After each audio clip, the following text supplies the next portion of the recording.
الحمدللہ وحدہ والصلاة والسلام علی من لا نبی بعدہ۔ سامعین السلام علیکم ورحمۃ اللہ وبرکاتہ۔ سامعین، آپ اپنے دشمن سے پیچھا چھڑانا چاہتے ہیں، آپ کو وہ تنگ کر رہا ہے، ہر طریقے سے نقصان پہنچانا چاہتا ہے، جانی مالی نقصان دینا چاہتا ہے، تو آپ پریشان نہ ہوں۔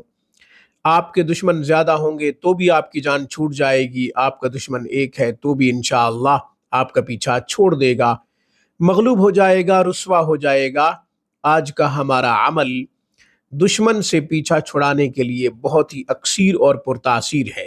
ویڈیو آخر تک سماعت کیجئے گا، انشاءاللہ آپ بے فکری کی زندگی گزاریں گے۔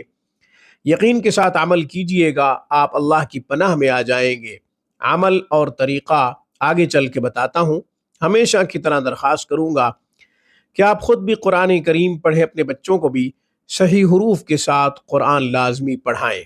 آن لائن قرآن کلاسز کے لیے، علاج معالجہ کے لیے، گھر بیٹھے تمام جسمانی اور روحانی مسائل کے حل کے لیے سکرین پہ دیے گئے ہمارے نمبروں پہ آپ ہم سے رابطہ کر سکتے ہیں۔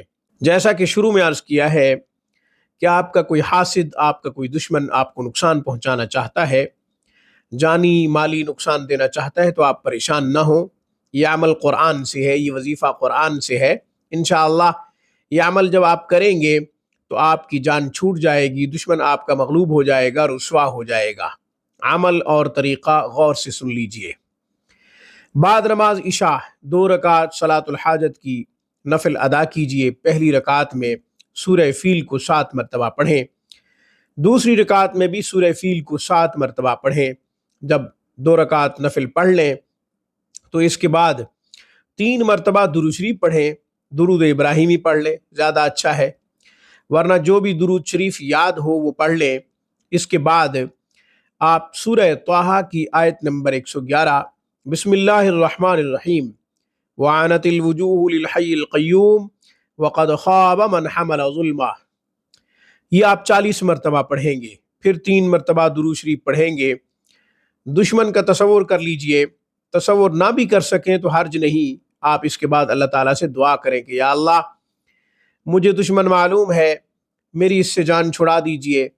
آپ کو دشمن نہ بھی معلوم ہو، اللہ تو خوب جانتا ہے، آپ اللہ جل شانہ سے خوب التجا کیجئے، دعا کیجئے۔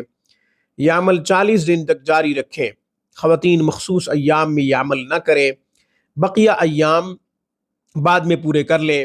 40 دن تک یہ عمل کرنا ہے، انشاءاللہ آپ کے دشمن آپ کا پیچھا چھوڑ دیں گے۔ اللہ جل شانہ سے دعا ہے اللہ ہمیں ایذا پہنچانے والوں سے، حاسدین سے اپنی پناہ میں رکھے، آمین۔ اقول قولی ھذا واستغفر اللہ، وآخر دعوانا ان الحمد للہ رب